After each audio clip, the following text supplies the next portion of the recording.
Welcome, Dr. Laurens Maas, to the podcast, The Wellbeing Coaches. It's a real pleasure to have you on this. So thank you for coming on. I'm glad to be here. Really, I think I think we're going to spread a message. I think this podcast is going to be full of interesting insights. So yeah, Simon, let's roll with it. We're going for it. Excuse my red cheeks. I fitted in a quick little workout before this. Okay, and then I rushed up, put a shirt on. I was like, oh, now I'm warm. I shouldn't have done that, but still, we'll press on straight away. We'll have sweat and silence. So what I want to do is this is just to showcase you, your clinic. I just want you to introduce who you are, what you do, and go from there. Okay. Well, I'm Dr. Laurens Maas. I'm a qualified osteopath in the UK. I'm a qualified doctor of integrated medicine in the USA.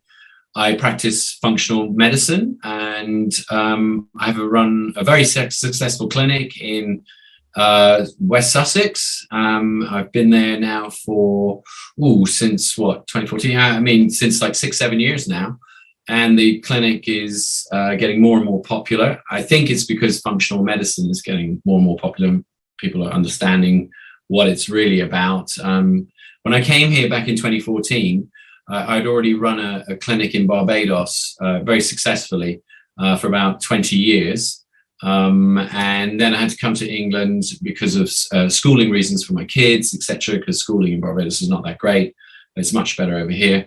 We closed up in Barbados, and then we came over to the UK. And it's been an amazing journey because I've always been really interested in how the human body really works. Mm-hmm. I've had my fair share of experiences of the NHS and other sort of medical doctors, and in large part some really disappointing approaches and results. And that's what got me really, really curious about how the body works. My story from when I was young is that I suffered from chronic headaches from around the age of 7, 8, 9, 10. I mean, it just went out throughout my whole life. And it got me asking questions about what could influence my headaches. I started getting really curious about food around the age of 10 and realizing that sweets and candies and junk food was really triggering it. So I kind of like already had an idea that food could influence, how my migraines were working. But then another thing started to affect me, which was eczema. I started to develop really bad eczema, and I delved into the food bit a bit more. I was I must have been about 14 at the time, and eventually came to this elimination process of there's something wrong with wheat. Every time I eat wheat, I react. So I cut out wheat at 14, 15, and it really helped. The eczema kind of subsided. And then there was another event that happened was I started getting not only sort of getting over my headaches and my eczema, but there was another thing that happened in my life that really started to trigger me to going into functional medicine in a big way, which was I kind of developed a tumor. And this tumor was extremely painful. I had to have surgery to remove it, but it was one of these coincidences where I started to have an insight into how and what was going on. And the tumor had formed actually where I had a previous injection of penicillin, which was kind of quite remarkable because I couldn't shake the coincidence. Although I'd had the penicillin injection, like 28 years before, fast forward into the future, I was like, something's going wrong. And at like 27, 28, well, actually what happened was I sliced off the tip of my finger, and that's where I'd got my penicillin injection. But then 28 years later, this tumor forms. And I was like, what's the connection between penicillin and tumors? And fortunately, it was a benign tumor. It was a glioma, but nevertheless, it's extremely painful. I had the surgery. And then I just got into bioresonance at that point in my life. I already qualified as a homeopath. And so this tumor was a real conundrum for me. And I started using bioresonance machines. And when I actually tested the tumor before it was removed, I measured the radio wave off it, and it actually came up with penicillin. It came up with another thing as well, which was candida. and like candida yeast. And the computer was basically telling me that I had a whole bunch of candida. It was caused by penicillin.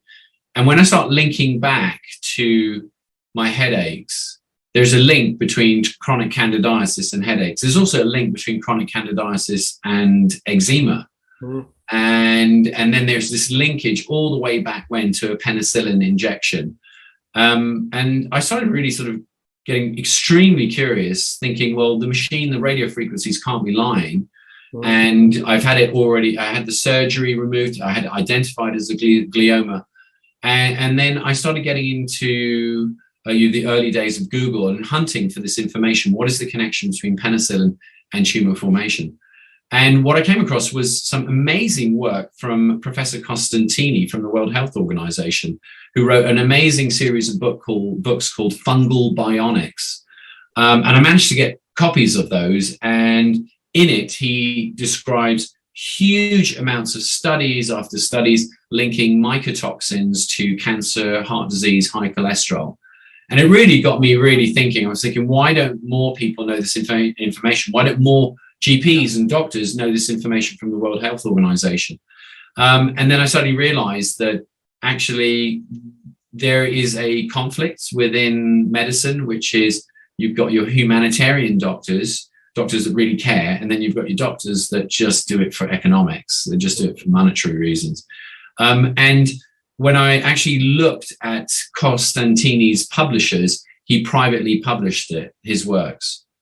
He didn't do it with a publishing house because I think that he knew that this information was so valuable about fungal bionics and how it links into the chronic diseases that humans are experiencing, that he cautiously had it privately published, and that in no uncertain terms would that private publisher ever sell to a pharmaceutical company. Like a publishing house could, through a shell corporation, could buy a publishing house, and any books that were, counter to the sales of pharmaceuticals could just be left on a shelf somewhere gathering dust. And Costantini and what's his name, Dr. Plink and Dr. Viberg, there's three really top doctors that wrote this amazing book, but Costantini is the head guy. And and I think that he was doing it out of a sake for humanity, so that his information, his research would never be covered up. But it stands true that there are a lot of diseases that do relate to funguses. And I explored this more. And in my time in the trenches in Barbados, I saw a lot of clients with early cancer and candida and penicillin damaged. And it was really kind of insightful. So then that's what inspired me to write the book and talk heavily about funguses, which was the Hidden Cure, the 5 Laws of Perfect Health, which literally establishes more of what I saw in Costantini's, major works.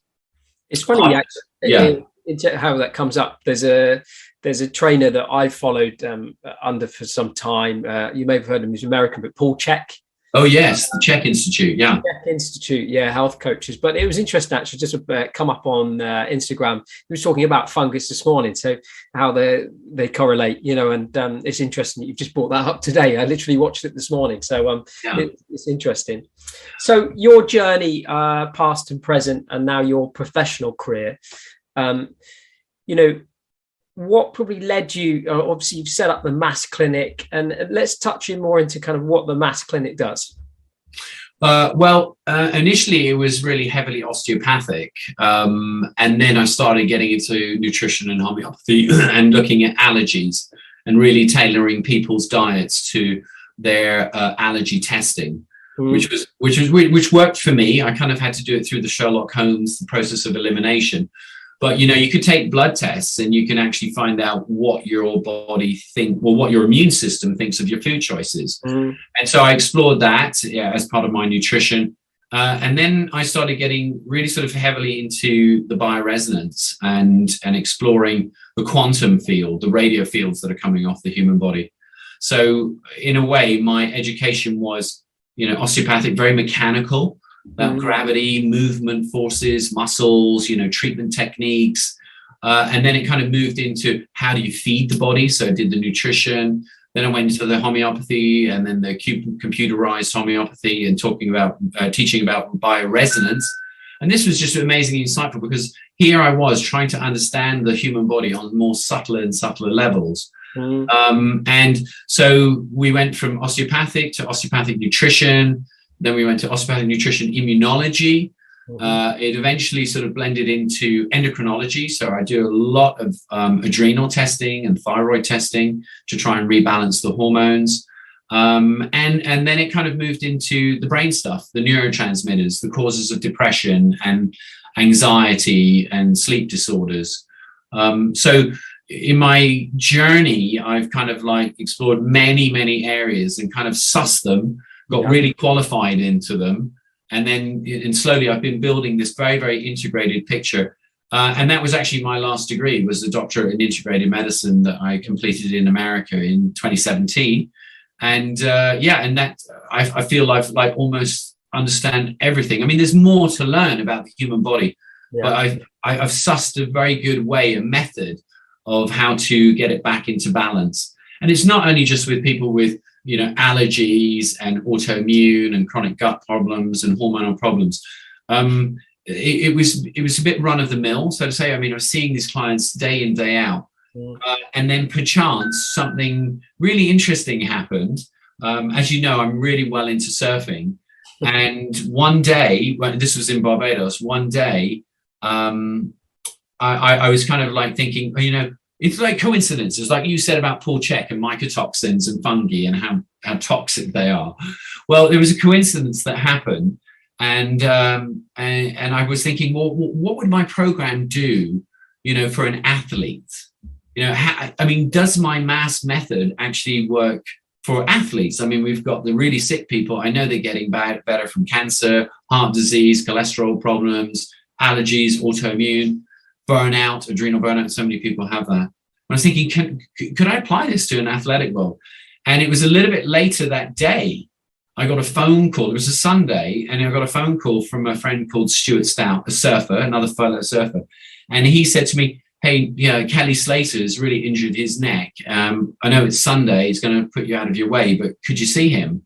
And I knew who Kelly Slater was. At that time, he was 6-time world surfing champion. Yeah.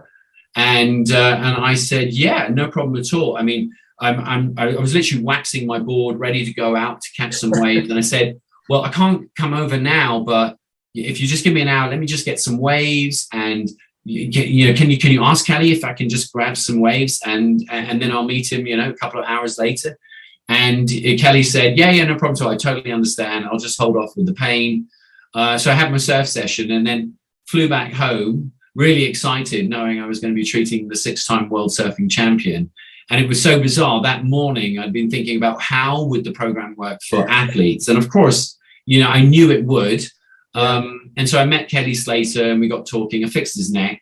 And then in those early days, I was getting into functional medicine. I recognized that Kelly was actually burnt out. I look at a lot of pro surfing competition, and I could see that his stats were just getting lower and lower. He was competing really heavily against a rival called Andy Irons. It was a huge rivalry that lasted for years. And Kelly was certainly a lot older than Andy. I mean, Kelly was 33 at the time, approaching the normal retirement age for a surfer. Andy Irons, his rival, was 23 at the time. He'd already bagged 3 world championships. He was the fast favorite. And as I was consulting with Kelly, I asked him, I said, look, I can see you're burnt out. I've got this program that really works with adrenal burnout. It's no surprise that you're burnt out. You've been on the competition circuit since you were 20. You've been running it for 13 years. Out of those 13 years, 6 championships. I mean, going on the world tour is extremely tiring. Many time zones, different foods, etc. And I said to him, if you can follow my program, and if we do this remotely, it could really improve your performance, and you could actually end up winning this year. And of course, the year that I'm talking about is 2005. And so he said, how long is it going to take? And I said, well, give me like 3 or 4 days to do, all the workups, sort his bones out, sort his nutrition out, do all the allergy testing, figure out what is his perfect food plan, and then also go into the quantum field and figure out exactly what to change with his biofrequencies. And he was really, really curious. And he said, right, I'm going to go for it. And so we agreed. And he went through the whole mill of tests and treatments. Later that year in 2005, he got his 7th world championship. And we've remained, friends since then. I give him a lot of advice. He's gone on to win the 8th, 9th, 10th, and 11th world championship. I know he's gunning for his 12th, but he's a little bit old now, in my opinion. And he doesn't. He's just he's 50 years old. Come on.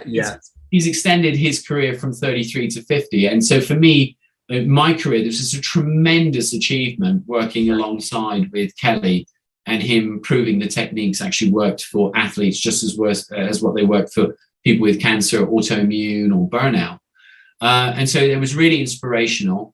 And I worked with other surfers like Stephanie Gilmore. I got her to a 7th world championship. That was back in 2018. I worked with Geordie Smith. I worked with a couple of actors and actresses and pop stars, and you'll just have to work it out. Take that as for an example. I'm just dropping names, but anyway. So why not? Why not? Yeah, well, just throw it out there. So it really is about how to improve health. Yeah. It doesn't matter if you're a pop star or an athlete, pro surfer, housewife, builder, air traffic controller, ambulance worker, diver. I mean, I've treated them all. And at the end of the day, there's some really hard and fast rules about how the human body truly works. And if you really want to make the body super healthy and energized, because it all comes down to energy. I mean, people have an energy crisis, with gas and electricity, but people have also got an energy crisis now post-COVID. Yeah. I mean, we know that COVID causes mitochondriopathies. The COVID virus actually damages the mitochondria, the cell's powerhouses. So what I see a lot of now currently is a lot of people with long COVID. They've got mitochondrial damage, so I've got to get in there, figure out the biochemistry of what's required to actually reboot the mitochondria. And I do this with athletes as well. It's no different. And the same advice that I say to a long COVID client, I say, well, look, once you've got your mitochondria up and running, and I've calculated all the specialized B vitamins that you need, and I'd say that also to an athlete. Yeah. So then you've got to basically, find time to do some really deep infrared work, infrared lamp therapy.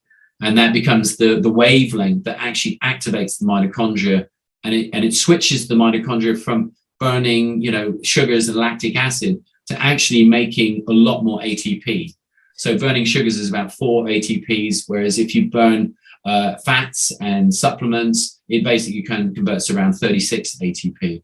And this is really important. And to activate it, you need infrared lamp in actual infrared wavelength to reboot it. And the infrared penetrates and it actually gets the whole cytochrome pathways going. And this is really, really important because not only will it improve athletic performance by 5 to 10%, and also with cardiovascular improvements and improvements after workouts as well, but also somebody who's suffering from autoimmune or chronic EBV. I really harp on about the electromagnetic dimension. We know the benefits of UV light, with vitamin D activation, makes us feel really good, raises serotonin, but that's a light frequency. It's an electromagnetic wave, and it's on the opposite scale of the spectrum of infrared. So you've got the violet and you've got the infrared, and everybody knows about the violet, and if you have too much, it can cause skin cancers, but not many people know about infrareds. Some of the athletes do. A lot of the Swedes do, because they have saunas and they've been culturally doing that for thousands of years, knowing that heat really benefits. The other sort of culture that kind of explored this in its early form was moxibustion with traditional Chinese medicine, and actually heating up above that acupuncture point would basically cause vasodilation and improve the acupuncture meridian. So, I think that infrared, whether it's for an athlete or it's for a housewife with autoimmune, it's really, really important. And I really encourage all my clients to purchase their own lamps and do their work, especially in wintertime, as the weather gets colder.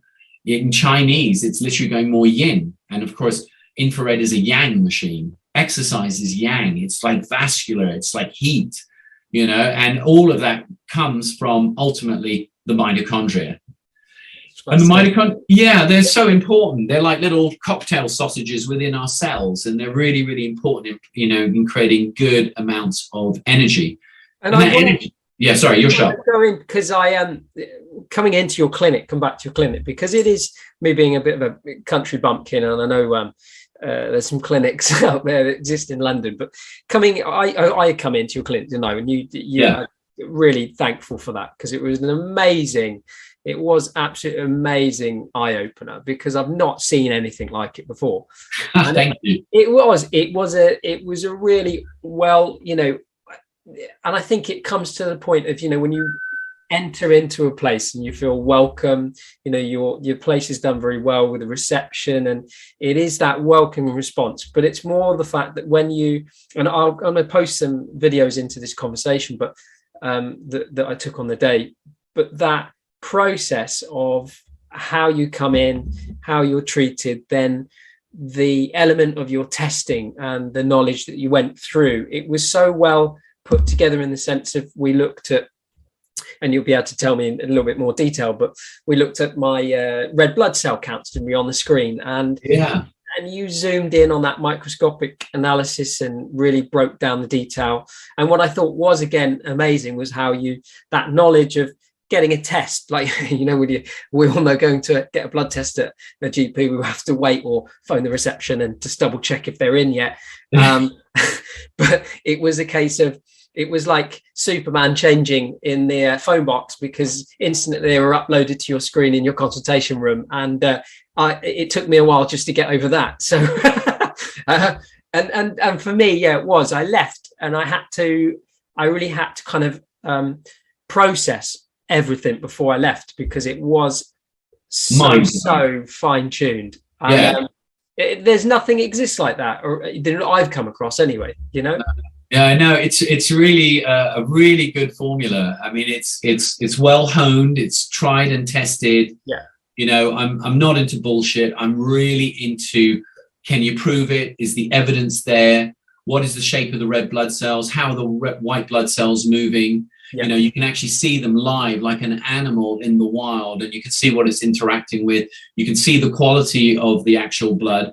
And then, of course, to the left of the microscope, we had that like white machine that was basically the actual CBC analyzer. And that actually numerically told us exactly how many neutrophils, how many lymphocytes, how many monocytes, and eosinophils and basophils. Because in essence, we have 5 soldiers that protect us. These 5 soldiers are swimming around this fluid tissue called blood, and their job is to protect us from bacteria, viruses, fungi, allergies, parasites. And so we can zoom in on them physically with our eyeballs, and you were witness to that, which is, lots and lots of super fun. But then you can actually get the mathematics coming through to tell us, okay, so what's really going on? Inform us about which soldiers are increasing in ranks. And whichever soldier is increasing in rank, you can interpret their job. So, for example, if the neutrophils were really high, on the CBC analyzer, then that would point towards that there was a bacterial infection. Or if it was eosinophils that were high, their main job is looking for allergies. And then so the interpretation would be, okay, there's undiagnosed allergies.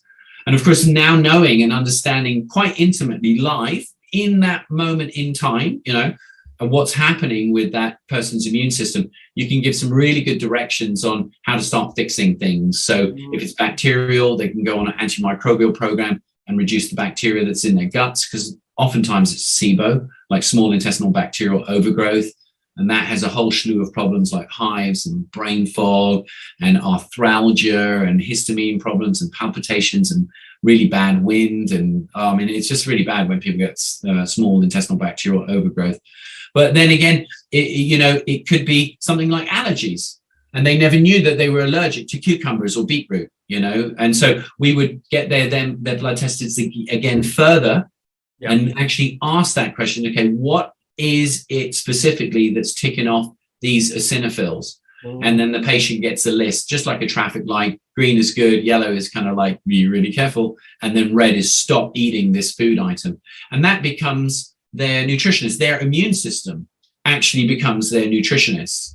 And so they go on a desensitizing food plan. And then we can see the numbers change, you know, with periodic testing on the immune profile. And we can see those eosinophils or those neutrophils actually decrease once the bacteria have died off, once the allergies have been desensitized. You know, so I really like to have real-time feedback, really know what's going on. Not this policy of, you know, oh, call the clinic in 3 weeks, your blood test results might be back. And then when you do call in, it's just like, no, everything's within range, everything's normal, there's nothing wrong. Yeah. Well, why do I feel so messed up? Why have I got this headaches? Why do I have this gastric reflux if my blood test results are normal? Well, what I found out, this was all part of it way back when. We're talking like now in 1998, 1999.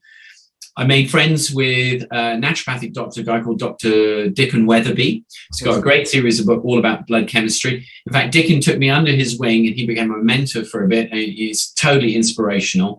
And he was absolutely rock solid in explaining to me the difference between, you know, the lab ranges that are 2 standard deviations on a bell-shaped curve, and then where integrated medicine, where functional medicine works from, which is 1 standard deviation. It's much more narrower. It doesn't go to the edges of the curve. On the edges of the curve is outright disease. And so when you go to see a GP or, you know, a doctor, you know, in a specialist doctor, they're usually going to be looking for outright disease. And that's why they'll come back and they'll say, well, no, your bloods are normal. That's kind of fine. There's no full disease, but they miss out on the functionality. Yeah. So those people who are their results are in the 1.5 standard deviation, they start to have symptoms coming through. And that was really key in that insight, was that the approach of functional medicine, integrated medicine, was really about getting that client back into optimum range. And the optimum range is not the same as the lab ranges. The lab ranges are designed to detect disease and pathology. Whereas in functional medicine, it's like, let's keep you in optimum health. But then one approach really advocates food, lifestyle changes, you know, it's personal responsibility, supplements, stuff like that. The other one emphasizes surgery, drugs, you know, kind of like hospital management. And I think those humans that are wise basically have now clocked onto the fact that food does really influence the level of health. You know, our lifestyle choices, the company that we keep, how much we meditate, how much we do yoga, how much infrared do we do? I mean, those are all the practices that are going to keep us within that kind of narrow optimum range. And that's what I encourage all my clients to follow. Is I'm teaching them how their body works, why their body's not working, what to do, what to eat to actually fix it, and what ancillary modalities would really help, like aligning the spine, neck treatments, infrared, maybe some acupuncture, pulsed electromagnetic frequencies. But we always come back to the optimum ranges, which is, if that client is really doing better on my program, you will see it statistically from comparative blood tests. So they'll have blood tests in January, then they'll repeat it in March, and then they'll repeat it in June. And what we want to see is a trending of that person's dysfunctionality coming back into optimum range. And then I know that I've got them back into great health, and they see it. They sleep better, they shed better, their relationships are better, they have more energy. You know, they start loving their lives, they start loving their bodies. A lot of people that come to see me are so chronically ill that they feel, and I've had this, I've noticed this, this is like an insight, is that a lot of them feel that their bodies betrayed them. And they betrayed their bodies, and it might have been their fault. They could have been involved in a terrible car accident as a passenger. They just were the wrong person in the wrong time, wrong situation. Or it could be that they had too many antibiotics and they formed a tumor. Or, you know, it kind of like, it's kind of tough, but the truth is, it really comes down to the simple truth of our bodies function off good food, good water, good company. And I think we've gone so far down this pharmaceutical track and now come full circle, knowing that it really doesn't cure. It only treats symptoms. And that's really kind of like sucky, because a lot of people want to actually live their lives fully. And it's living their lives fully means taking responsibility and the discipline. And when I say responsibility and discipline, I say it to my clients that responsibility is the ability to respond. That's what responsibility is. It's not about having something really heavy on your shoulders and bearing you down. The responsibility thing is, do you have the ability to respond to the information from the blood chemistries, the stool testing, all this data, and actually work with me to create a better outcome for the future? And when I say discipline, I just say, well, discipline is just love anyway. If you love what you do, you'll be disciplined about it because you love what you do. And if you love what you do, you're going to do it really well. And that's the end point for my clients, because they become well. They become well again. I think, and I think what you are doing as well is that you are, as you say, you're passionate about this subject. It's something that you love. And I think that's quite infectious that you put onto your clients. And not only, I think it's the detail, but you spending the time with people to not just identify those problems, but, you're telling them how to fix it. And I think that is, that's really key. You've just led me on to the next question really nicely. It's flown well, because the future of kind of well-being and vitality is kind of a two-part of the question, but that one, what you think that is, and the problems that, we think we're going to face in the future. Okay, so the future of well-being, in a nutshell, it's literally going to be integrated. Yeah. It's the only way. Whether you look at it on a level like combining Western medicine and Eastern medicine, which is my preferred way of doing it, or if it's well-being from the perspective of looking at a very Western way, which is genetics. I'm really heavily getting into genetics. It's one of my pet projects now, and I love it. It does really explain a lot. It's a new area, as you know, genetics. A lot of people are actually looking at the genetics, like 23andMe and Ancestry and stuff like that. And I think it's really, really valid. But on a medical functional level, you can actually take genetic tests to tell you what genes you inherited in how you process your proteins or your folate, or how well you can detox. You can also take gene tests to tell you how much serotonin is being coded, and how much dopamine is being coded. I see a lot of clients that have low serotonin codes, and they have high COMT codes or high dopamine codes. And I'll say to them, when I'm reading their genetics, it's almost like doing a tarot spread or like a crystal ball, but this is real. I mean, this is real, tangible, evidence. And because it's genetic, if they took the test again, it would come up with the same answers. The genetics stay the same, but it's about nature and nurture. And you can nurture your genetics through a different expression. So I had a client the other day who has the low serotonin and high dopamine mix. And I told them, well, if you take SAMe, it'll lower the dopamine. And if you take 5-HTP, it'll raise the serotonin. And they have really experienced some really beneficial psych changes. They're sleeping better because serotonin creates melatonin, so there's a natural overspill coming through. So they're feeling better, more joyful during the day, like a natural kind of Prozac, which is all based on recycling serotonin.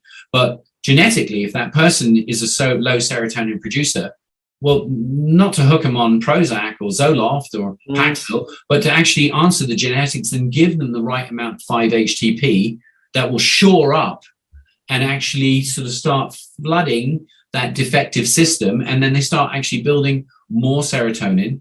Serotonin then flows into melatonin, so it cascades into a better sleep process.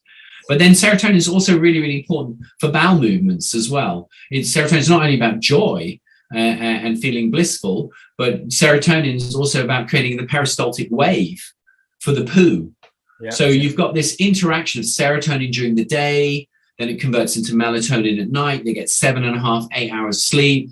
And then what happens an hour after getting up, the bowel movement comes through.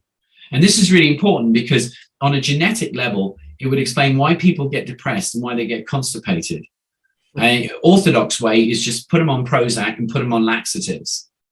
But my way is like, no, you go deeper. You go looking for the serotonin production and evaluate it. And then you go looking at how the bowels are actually registering this. You look at the bowel microbiome.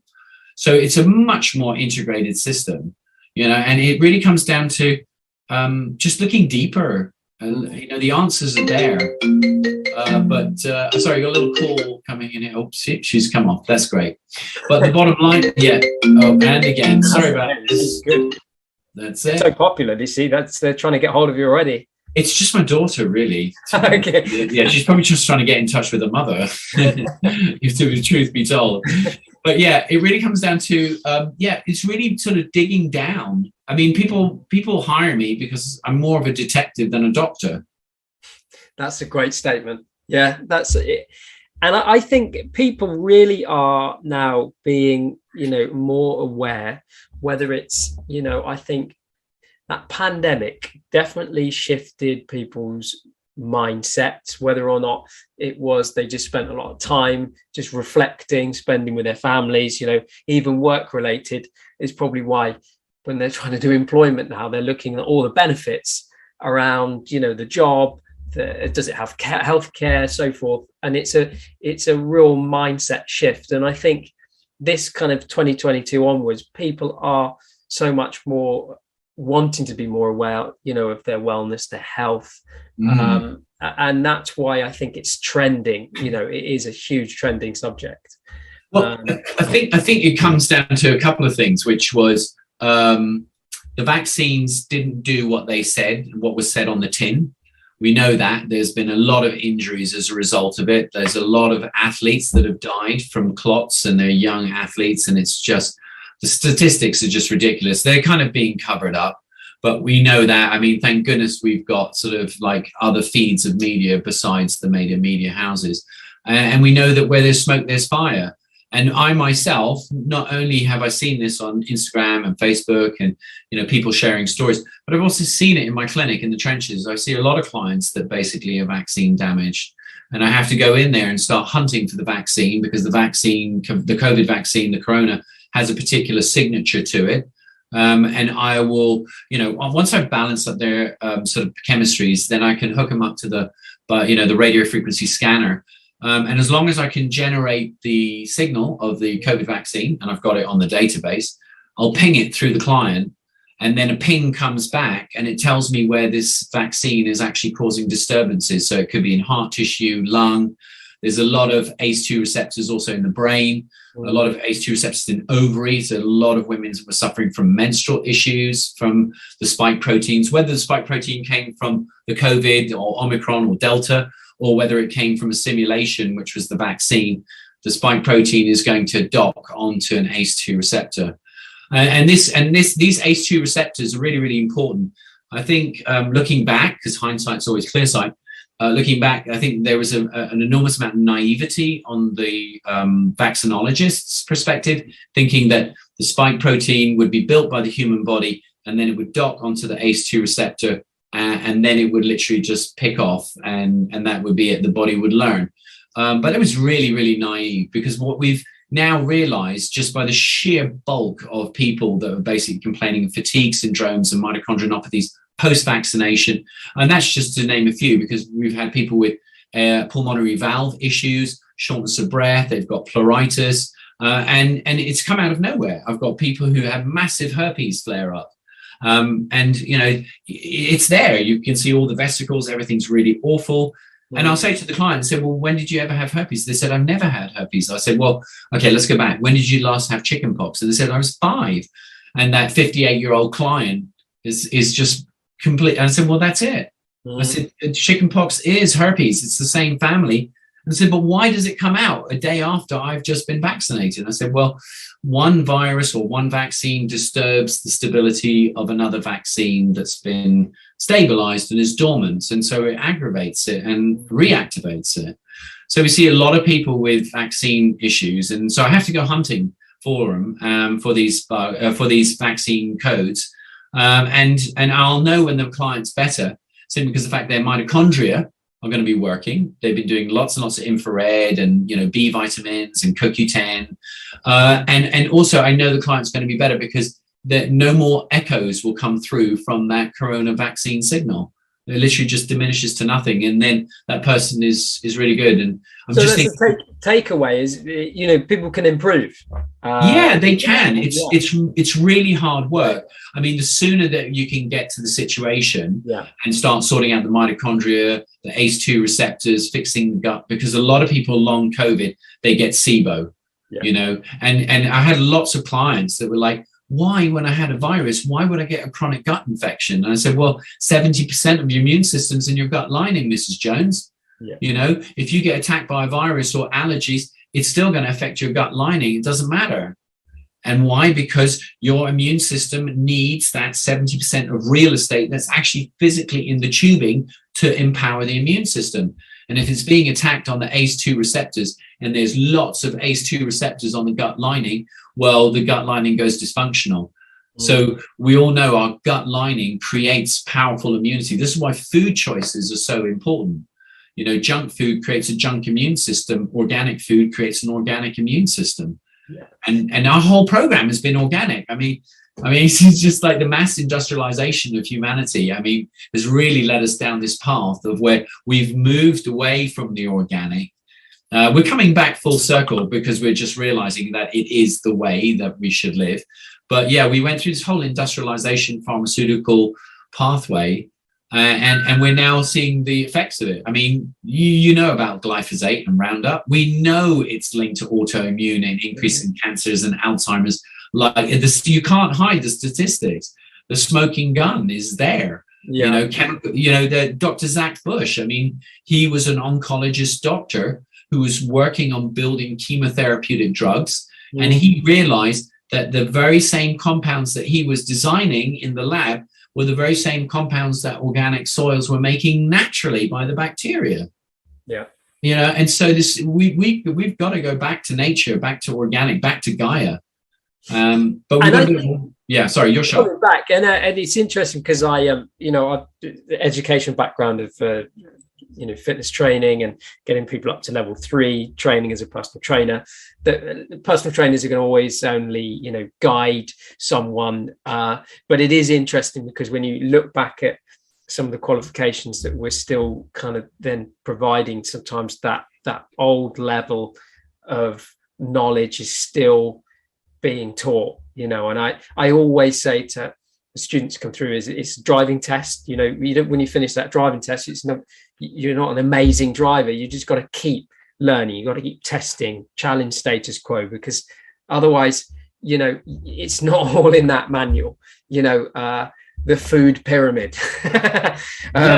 It's scary because you do look back at some of the stuff what you learned and you think, wow, that's old. Really old. Yeah. And a lot of it was lobbied. I mean, the food pyramid was lobbied and heavily influenced by money, by the dairy industry and the meat industry, so they really overemphasized it. Exactly. It's kind of sucky, but the money thing, isn't it? Exactly that. I want to get this perfect. The next one is daily habits to keep your optimum health. Yeah. Now, I appreciate that people need to obviously the key is to understand what's going inside their body, but what would you say let's talk about your daily habits. Yeah, let's do that. Let's do that. Yeah, let's do that. Because it's always interesting. Okay. First thing in the morning, let's take me through a day. Yeah, go there. I want to go there. I'm chomping at the bit, mate. This is so predictable. I do this every day. Right. I mean, I've had a tumor, I've had candida, I'm in an amazing place of health and fitness right now. And of course, it comes down to those daily habits. It's the daily lifestyle habits that actually keep the hormones in balance. It's really important. So I wake up, right? I usually wake up around 5:30.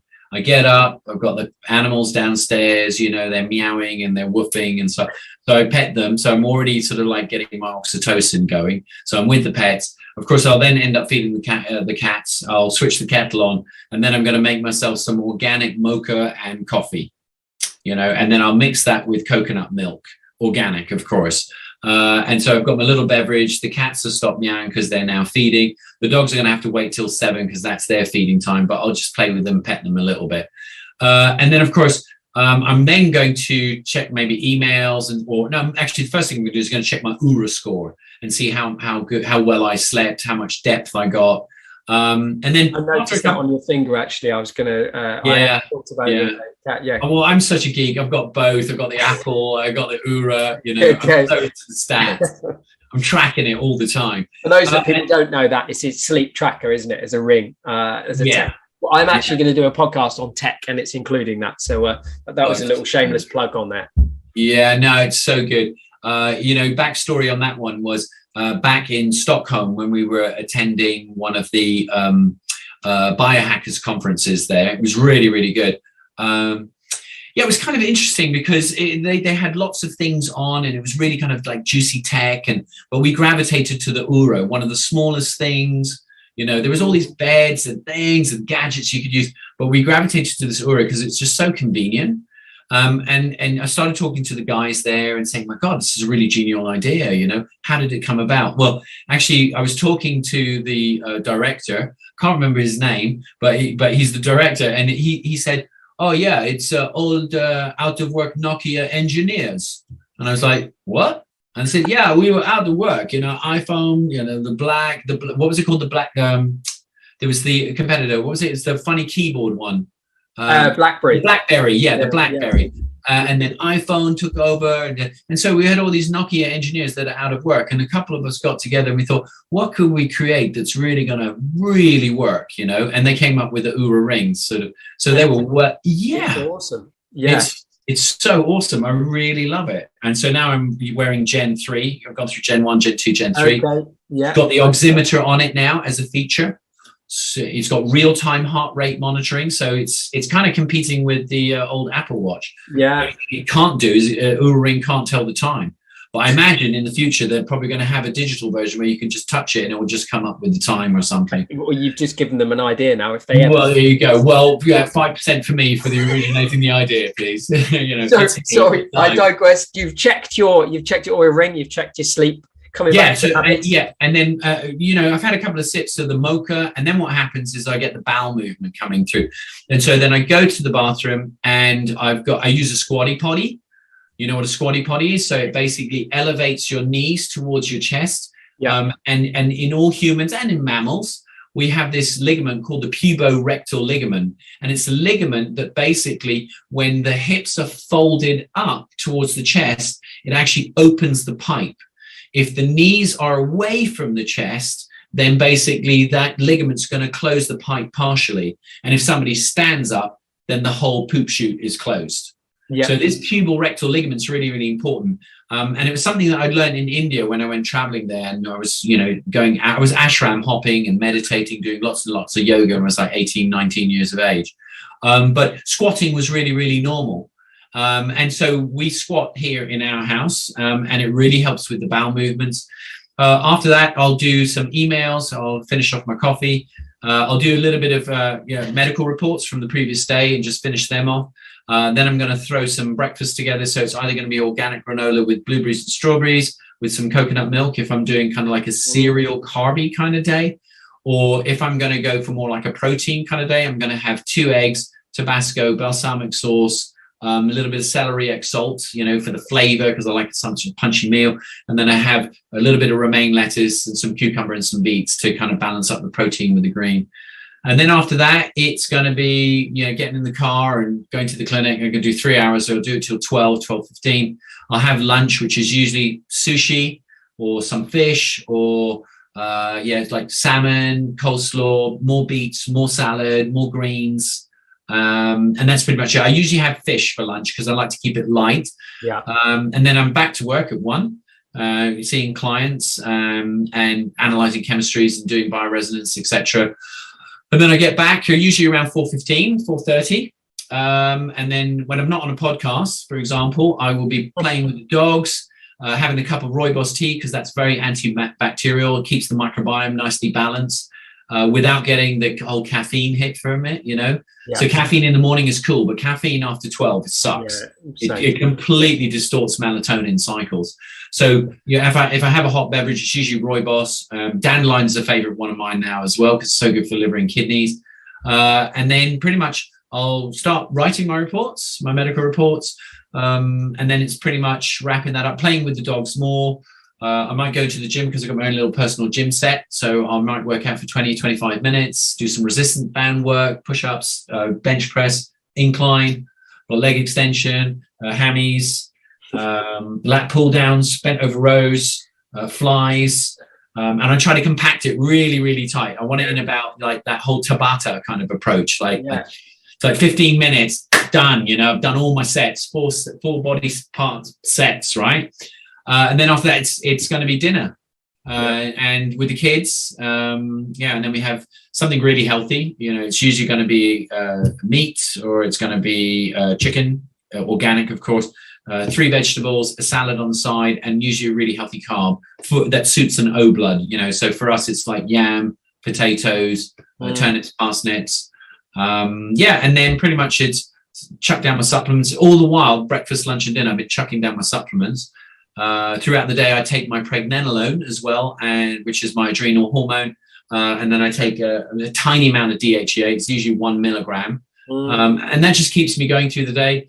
And then it's dinner, and then it's pretty much a movie, something like a series, maybe something like Grand Designs if I want to be really sort of chill and relaxed, but if I want something a bit more stimulating, I'll look at a, historical, drama or something like that, Downton Abbey.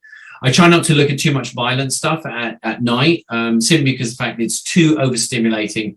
It's too much dopamine coming through. It's going to screw up my sleep pattern, so I don't really want that. I really want to wind down the day with something really relaxing. And, and I like, knowing about houses and construction. And, I like Kevin MacLeod. I think he's a really good presenter. So that's pretty much my day. What's bedtime? Bedtime's usually yawning at around sort of like 9:30, 9:45. And then I'm like brushing my teeth. I take a couple of spritzes of 5-HTP to nudge my serotonin, melatonin. I take 1 drop of melatonin, which is the equivalent of around, I think, 0.35 micrograms. It's tiny, but it is, the less is more principle. You just need that little ticket at the right time. And then I sleep like a log. And that's pretty much it. And then the whole groundhog starts again. I've just got all these habits in place. And it maintains, amazing excellence of health. And I can see it in my own blood chems. I mean, I take my blood chems regularly. I check my stools. I check my hormones regularly. I want nothing more than a fantastically healthy life full of energy, because we only get 100 years. So the more energy you have, the better your digestion, the better your lifestyle choices, then the more fulfilled you feel.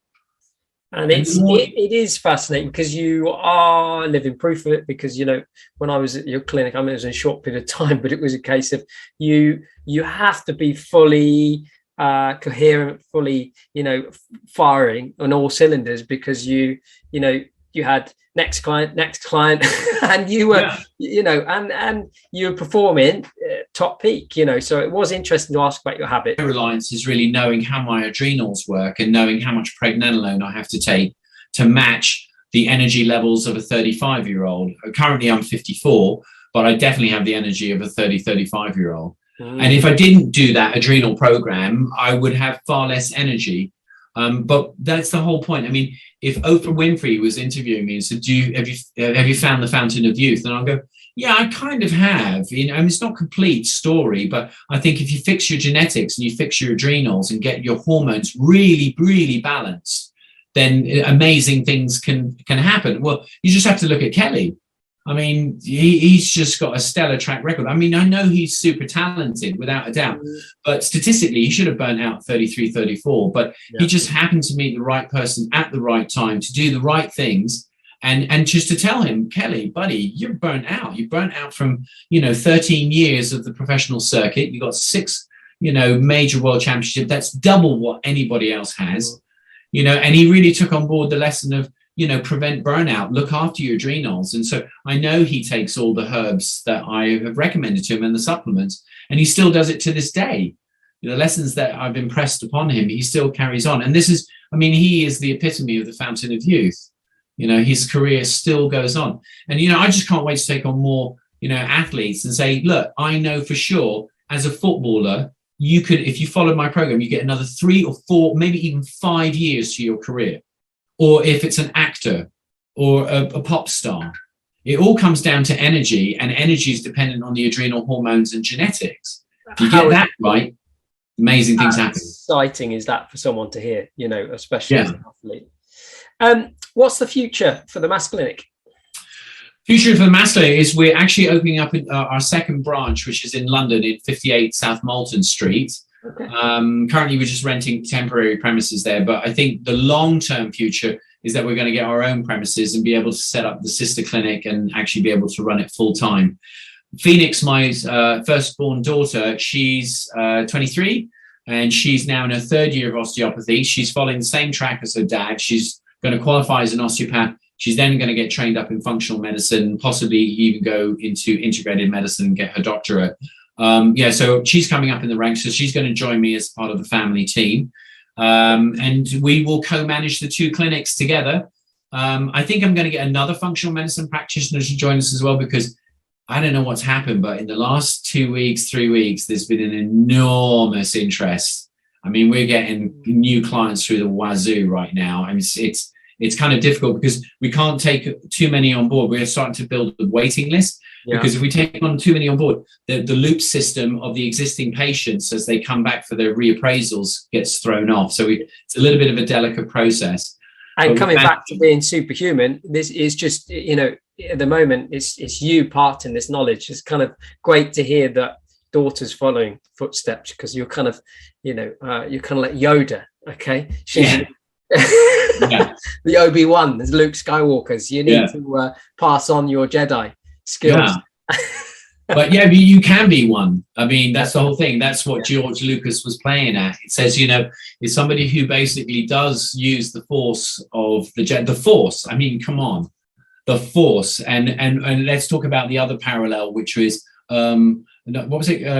Chloroquines. So chloroquines. Oh yeah, he's got the highest density of chloroquines. But they're just mitochondria. They're just analogies for the mitochondria. Somebody has really good mitochondrial function, has abundant energy, and I'm always infrareding. I'm always chucking a CoQ10 in. I mean, I just need energy, and it's how you channel that energy. And for me, I think that the whole Star Wars parallel was true, because if you really become a true Jedi, or it's all about balancing the forces, Luke. It really is about the yin and yang. I mean, George Lucas was massively influenced by Joseph Campbell, who was the famous author behind The Hero with 1,000 Faces and The Power of Myth. And Joseph was an anthropology teacher at Sarah Lawrence College in the 70s and 80s. But George was really impressed with him, and they started really getting on well. And so Joseph, told George, look, there's some really fundamental myths, structure that come down through cultures about the war between good and evil, the balance between the light and the dark. I mean, it goes on forever. It goes on eternally. But the Jedi knows how to balance it. And so I do think I'm a bit of a Jedi as a parallel, because I know how to balance the forces. And it's the forces of yin and yang, the forces of heat and cold, the warm and the damp. I mean, it really is. And I'll talk to my clients a lot about this, which is, that if they've got chronic diseases, they're in a really deep yin field, and they've got to yang up. They've got to use the infrared. They've got to use the mitochondrial resuscitate. They've got to create more energy through the hormonal systems. It's just like putting a Bunsen burner under a test tube. You've got to warm it up. And I think it is so important, because personal training and my clients as well, it's the case of, I've always reiterated to them, if you're feeling tired today, listen, let's not train. Don't train. No. It's your body telling you, but how many times people are overtraining, reversibility, they start crashing, and it's homing in just to listen to your body, understand, let's start with the real basics, what you're fueling, how are you sleeping, and more so, it was interesting you touched on it, because I started reading a book. I was in holiday in St. Ivan. I picked up this book on a shelf, and it was on gut health, and it was I'll reference to it later, but it had the picture of the pooping on with a stool raising up the knees. And it was about the communication of, between the two, and actually opening up that chain. And the way she explained it was brilliant. Had a diagram in there as well. which, by the way, I work off diagrams on a. It's very visual, very visual. I am visual. I love it. That's why I'm always on YouTube. But it was just fascinating to come with that. So now I've got a little blue store. Okay, I've got a little blue store. It's brilliant. It works. Big game changer. Yeah, I think I've got a funny story, which was, with Kelly and the exercise, because he's the best athlete that I've treated of all time. I mean, he is the greatest of all time. But I remember having a conversation with him and just literally breaking down, how he was training. And of course, part of that adrenal burnout that he went through was he wasn't training properly. You nailed it. It was literally overtraining. And I asked him, I said, look, so how long do you, when you're preparing for a competition, how long are you training for? And he said, 4 hours, sometimes 8 hours. And I said, yeah, but that's going to create the different type of muscle, though. That's a slow endurance muscle that you're training there. I said, competitions are not like that. It's about who can paddle the fastest, who can take off the fastest. You've got to really just recode your muscle function. You encourage fast twitch muscle responses. And then he said, well, how do I do that? And I explained to him how he would do it. And of course, one of the central pieces was that, and this was the nugget that kind of changed it, which was a heat. Like a competition heat is usually between sort of like 30 and 40 minutes. And that would be the unit of how much a pro surfer would actually surf for. And he said, but that's crazy. I said, no, it's not. It's just that you're trying to encourage fast twitch muscle responses. It's not about endurance sessions. That's not what the competition is about. It's about who can become number one, who's the fastest, who can rip the hardest, who can hold the most barrels. And it really comes down to energy, but also that performance of the muscle itself. Because you've got milliseconds, or not even a microsecond to get into the wave. Yeah. And be able to stand up. I mean, and everything's happening so fast, and you've got this big barrel coming over. Those microseconds are absolutely important. And it all comes down to nerves and reflexes and muscle responses. And so he changed up his training technique to actually incorporate more like a 45-minute session, then actually be able to put the electrolytes back in, have the ginseng tea, have the banana for the potassium, wait a little bit, and then go for another 45-minute session. It comes back to that whole circle, that whole picture. So it's fascinating. And I think what you're doing is iconic because it's that other side that people want to tap into now. They're starting to move better. Well, I need to figure out what's going inside, so I can move. Yeah, they're fitter, but are they necessarily healthier? Yeah, that's the question. Like you can have really fit, unhealthy people. Exactly. Yeah, there was an osteopath who was at university. This is when I was at university as a student, and may he rest in peace. But he's died. The chap I'm thinking of, and he, as an osteopath, refused to acknowledge. Of course, I mean this is back in the 90s, late 80s, early 90s, and he refused to basically believe that food could heal. He said exercise was everything. I want to say his name, but I shouldn't. No, but but Mr. A, and he really stood out. And of course, I'm at university. I must be like 19, 20 years old. I've already gone through the whole headaches, eczema thing, right? So I know that food is really, really powerful. And I just thought, wow, that is just unbelievable. There's so many other osteopaths and naturopaths that believe that food is a superpower. And this one guy just said, nah, do everything with exercise. Do you know, after I qualified, about 5 years later, I actually heard on the grapevine that he died from a massive heart attack in the gym. Wow. He was so young. It was just ridiculous. I mean, I laugh at it now, but the irony is he refused to believe in the superpowers of food. And he just said exercise. So he was super fit and really unhealthy. And I, back in my original podcast, we talked about with Gareth, we talked about being a sponge. You have to just, challenge. That's why you have to learn. You have to understand, read tons of books. And I think that is so important. I think what's really important for the Western mindset, and I've learned this because from the studying Ayurveda and traditional Chinese medicine, I think and meditation yoga. I think the most important thing is there really is a goal. You have to just remind yourself that the goal is balance in everything. It doesn't matter if it's to do with calcium and magnesium, or acid and alkaline, or overtraining bicep and not training tricep enough. to do back muscles when you're doing chest muscles. So you're always balancing the antagonist and the agonist. So I think, come back to the point of balance. It feels right when things are balanced. Peace of mind comes through, so that whole yin yang philosophy is going to start coming a bit more into the Western mindset, how to stay balanced for the rest of one's life. Little takeaways for people, and then I'm going to ask you about kind of any podcasts or you're listening, is you talked about your habits, but are there kind of immediate takeaways that people listening to this could start doing, for better optimum health? What you mean, like on a supplement level? What could anybody take? Just in general, I think both, actually, both elements. I think in lifestyle habits, and supplements that's a great one. Yeah. So I mean, we could do herb, food, supplement, lifestyle practice. So good herb takeaway right now would be oregano. Mm-hmm. I mean, I think it's really good because it basically does fight viruses and bacteria. So that's really, really helpful. A lot of people eat way too much sugar, and oregano will kill off the bacteria that's thriving off the sugar. It'll also kill off candida.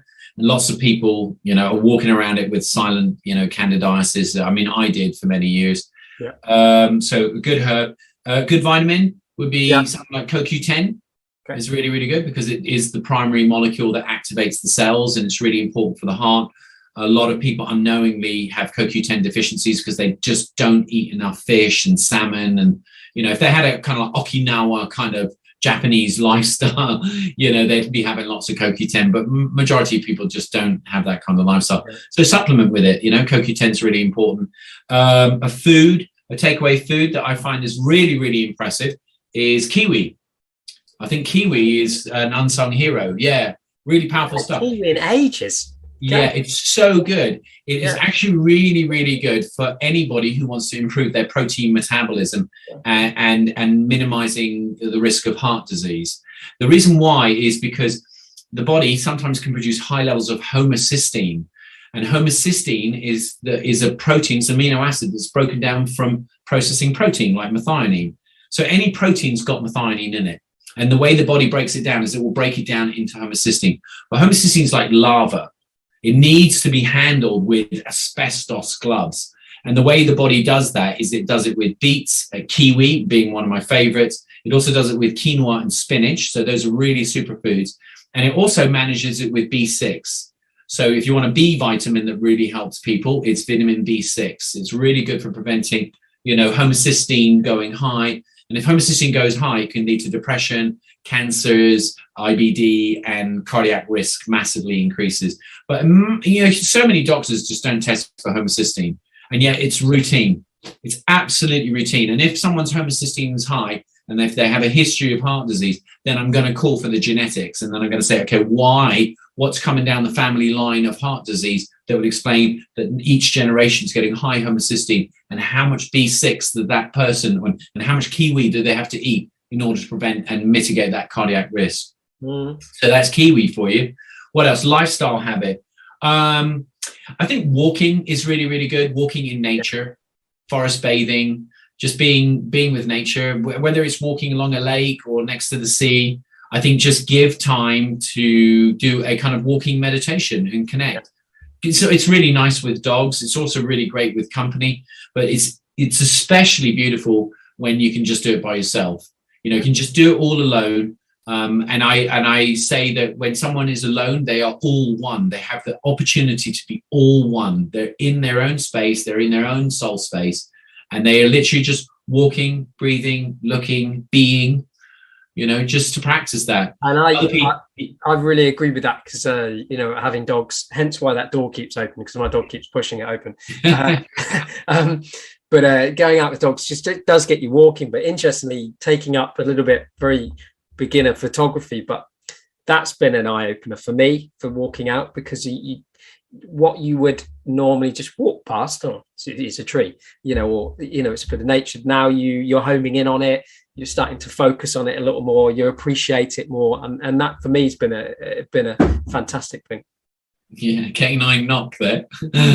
Yeah, she just closed it. I don't know how she did that. Yeah, very good. Yeah, and I think what it really comes down to is what you're actually getting to, Simon, is the eye of the poet. The eye of the poet, someone who can really be in the moment and just appreciate a bird song, or the way ivy is growing on that rocky wall, or the way the wind blows in their face and the shape of the guy. I mean, this is the eye of the poet. You know, we live in a society that is so fractured. Everything is so split up into little units. I mean, I'm guilty of it myself, because majority of my work is about analyzing blood chemistries and all this data, and I've got to pull it all together. But at the end of it, I know I've got to balance up yin and yang.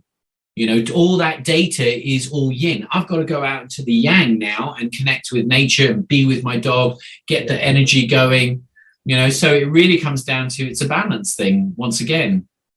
Balance. I think that is important, because I think tech, whilst we're in this tech age and it's moving forward and tech can do everything for you, I think a good takeaway for people is just to kind of sometimes just get away from it, because people don't, do they? And experience life. I mean, real life, you know. It doesn't necessarily have to be with people.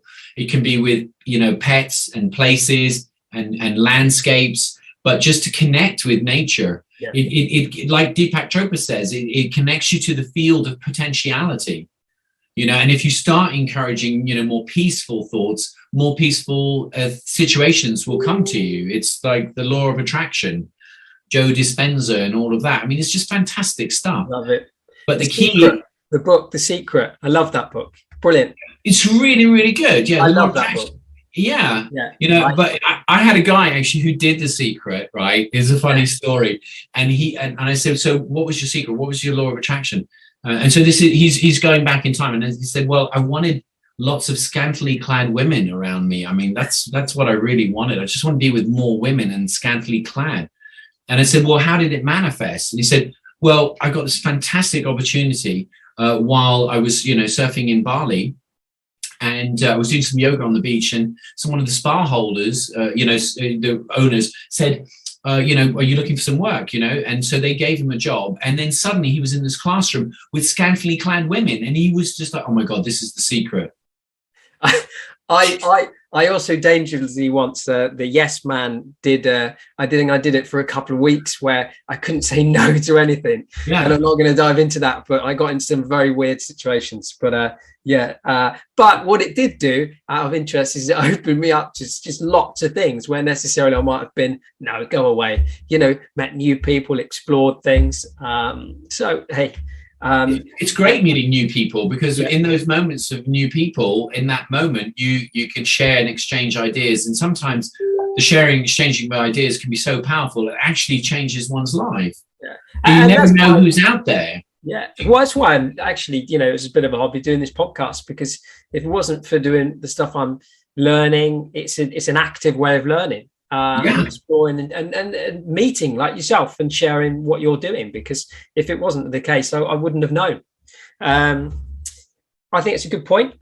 My last little point for you, which is recommended podcasts, books that you suggest to people, or things to go out and read and listen to.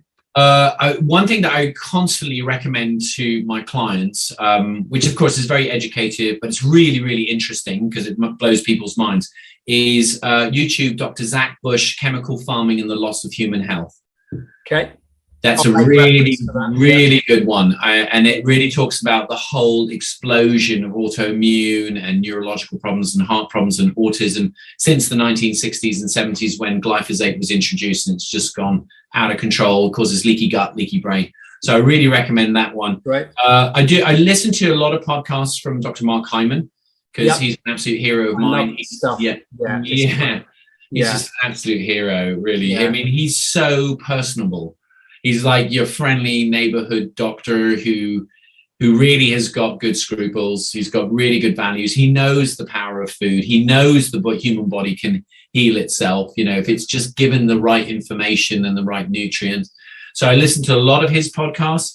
Other podcasts, not many. Actually, it's just pretty much Dr. Mark Hyman.